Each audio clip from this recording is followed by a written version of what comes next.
Hello everyone, welcome to today's presentation from the University of Reading on what happens after you submit your university application. My name is Edith Liepard and I work for the global recruitment team at the University of Reading. Today I will talk to you about the timeline of what happens right after you submit your application, what might happen before you get an offer and what universities might ask for, your offers and your decisions and how to make those, application for accommodation and your results day. So let's start with the timeline. You will be able to submit your applications from September. So you may have already done this, and by mid-October, if you are applying to one of those really competitive courses or universities, you will have had to submit your application. But for most people, they will submit their applications by January.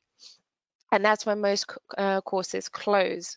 Then universities will start processing applications. They actually process applications on a rolling basis. So from September, they start processing these applications and they may invite applicants to an interview or a visit day. Then by early May, they will have all the information they need and will have given the majority of their offers, and that's when you start making your decisions. Decision dates are set individually for each person, but by May, June time, you should have replied to your offers. You have to pick one firm and one insurance choice. Your firm is where you definitely want to go to, and your insurance is where you wouldn't mind going to should you not get the right grades for your firm choice. And then in mid-August is your results day, and that's when either you celebrate getting into university or you have to do a few other things, and I'll talk about that in a minute. When you submit your applications, you can track all your applications through something called UCAS Track. Here you can follow the progress of your application 24/7, see all your choices, change your personal information, and this is where you respond to your offers as well. In Track, once you get all your offers, you can hold and keep two of them, one your firm and one your insurance.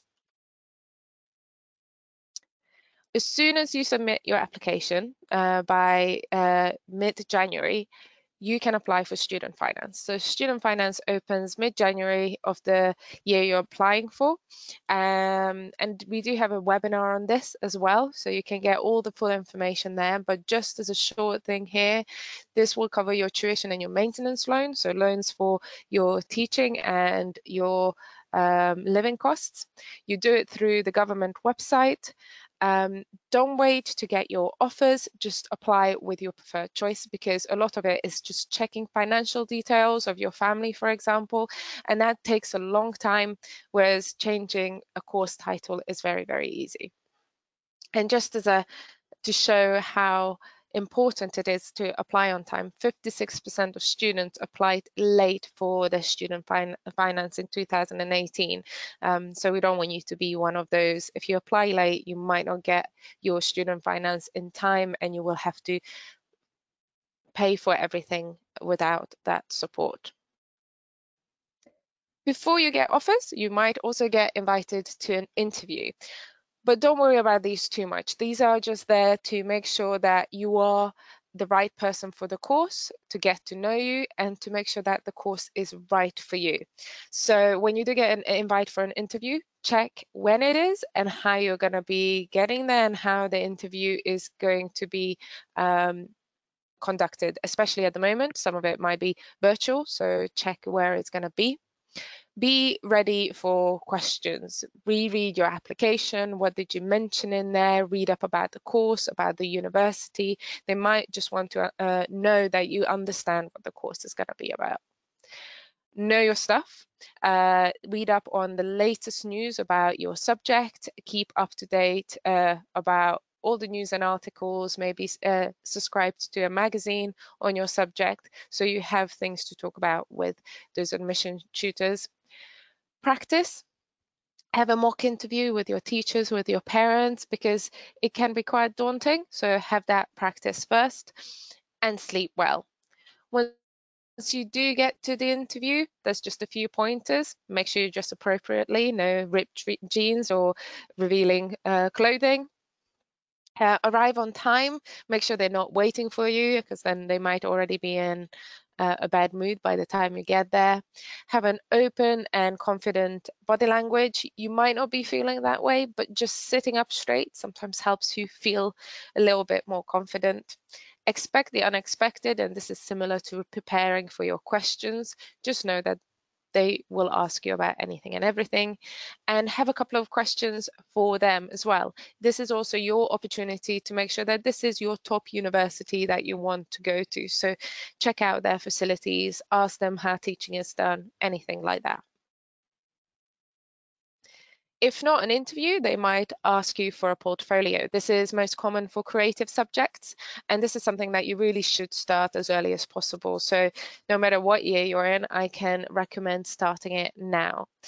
Just have a drawer, put all your work in there, and when it comes to actually making your portfolio, be selective and try and tell a story with your portfolio. Pick out not just your good examples, but your bad ones as well. Write some notes next to it, and think about how you're going to present this journey. It might need to be digital, so be prepared to do it digitally and enjoy it. If you're a creative person and you're showing all the creative things you've done, it's going to be things that you have enjoyed. So enjoy the process of making your portfolio as well. You might also be invited to something called a visit day or an applicant day. But this is just to convince you to join the university. So don't worry, don't stress about this. It's not an interview. It is just for you to get to know the university even better. It will usually be sent to you through an applicant email. So keep your eyes open and definitely go, even if it's just virtual. It gives you really good information about the university. Of course, they're going to be trying to sell themselves, but all 5 of the unis you apply to will be doing that, so you can get the best information about all of them and make an informed decision. It might be a little different this year, so it might be talks, it might be mentoring that the universities offer. Maybe they'll call you up, maybe they'll offer you some transition courses. We do have some transition courses at Reading, for example, that help you prepare for academic skills while at university. So whatever you do, they can be very beneficial, even if you don't end up at that university. Right, so that's everything that will happen before your offers, but you will get some offers by sort of May, and you might get an unconditional offer. This is when the university just really wants you to join the university, so they will take you no matter what grades you get. You might get a conditional offer, and this will be if you get these grades, you can join the university, or you get a rejection. There's also something called a contextual offer. A contextual offer takes into account who you are and why your performance might be different to some other people. And it's usually looking out for people who otherwise might be less likely to go to university. This is what we call WP flags, widening participation flags, such as free school meals, which might say something about the financial status of the family. If the person is the first one to attend university out of the family, if they attended a particular outreach program from the university. So at Reading, we do something called Scholars, and if you go to that, then you get a grade drop on your expected grade requirements. You might be on a specific list of schools that the university has. It changes for every university, so always check. You can just type in the university name and contextual offers into Google, and it will pop up. At Reading, if our standard offer, for example, for a course is ABB, but you do an EPQ, you're in a particular area of the country where not many people go to university, and we are your firm choice, those are all reasons to get a grade drop. So you could end up with a BBC instead of an ABB as one of your offers. So you get all of your offers and you have to make a decision. This can be really difficult. So I just wanted to go through an option for you. So this person got an unconditional offer 3 conditional offers, and a rejection. So the rejection we can take out of consideration anyway. But when you get an unconditional offer, you might feel pressured to take that as a firm choice, but you don't have to. What you could do is take your favorite course, even if that's not your unconditional offer, and make that your firm, and put your unconditional offer as your insurance choice. So no matter what, you will end up at university. Of course, you can take your unconditional as your firm choice, but if you do, you don't get an insurance choice because there's no way you would need your insurance choice. So this is also possible. There's a few deadlines to stick to. So obviously you have to submit your application by mid-January. Universities will try and respond by the end of March, but some might be early May. RBD there means rejected by default. So if you don't get a response from a university by early May, that will mean that they definitely aren't going to give you an offer. So it's a rejection by default. Then you get 6 weeks to respond to your offers. This will come up in your UCAS track. So that's a deadline that will be personal to you, might be different to your friends. And you have to respond in that time. If you don't, the university will assume you don't want that place and it will be a decline by default.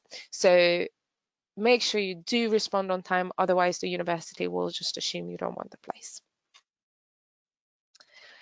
Once you have chosen your firm choice, your university might contact you and ask you to apply for accommodation. Obviously, there might still be a possibility of you not getting into that university, but you most likely will. So they want to make sure that you have accommodation, and do apply for this accommodation as soon as possible so you get your choice. Often universities ask you for top 3 choice of their halls and they allocate you to one. So if you want a particular one, just apply on time. For different unis, this will be different, so just keep checking your applicant emails.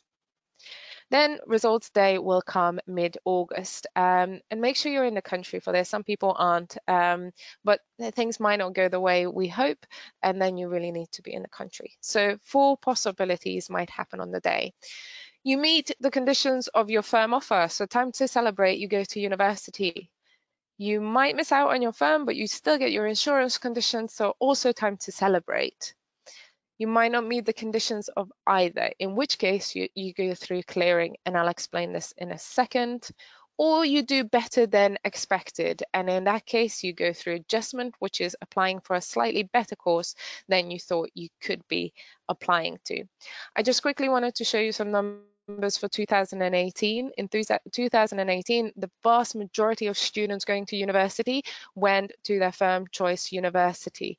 Some went to their insurance, a very small amount adjusted their courses, and the clearing number might seem rather large. It's not usually because people have failed all their courses. It often is because people miss out on either the January deadline or some of the other deadlines, and their only option then is to go through clearing. So don't let that number scare you too much. Some of the options, instead of just getting straight in, are UCAS Extra. This is something that opens about a month after applications close. And this is if you get no offers at all, then you can keep applying one by one through UCAS Extra and apply to different universities. There's adjustment that I talked about, where you can do maybe slightly better uni or better course, and you do that by calling up the university where you want to be placed. And there's clearing, and this is where if you have no offers, or you declined all your offers or didn't meet your conditions, then from early July and on results day, you can go through all the spaces that are still left with the universities, and often most courses do still have places, and see if you can get onto those courses. On results day, usually what you have to do is have a nice list of numbers you want to call of universities where you wouldn't mind being placed and doing a course where you think it's realistic that you're going to get in, and call them up on the day and see if they have a course. A spot on one of their courses. It's usually quite simple, but you just have to make sure that you respond and communicate very quickly with the university on that day. So as a quick summary, all your offers will be tracked on UCAS Track. Look out for your communications from the universities you apply to. Stick to your deadlines. You don't want to be rejected by default just because you didn't respond on time. Prepare for your interviews if you do have any. Don't panic if they're just visit days. And do all the other important bits like accommodation and finance as well. And be in the country on results day. And never panic. There's lots and lots to do, but there's also a lot of help. You're not in it on your own. Everyone's in the same boat. So that's it from us. Here's a couple of websites that might help you. Good luck with your search and your applications, and have a nice day. Bye.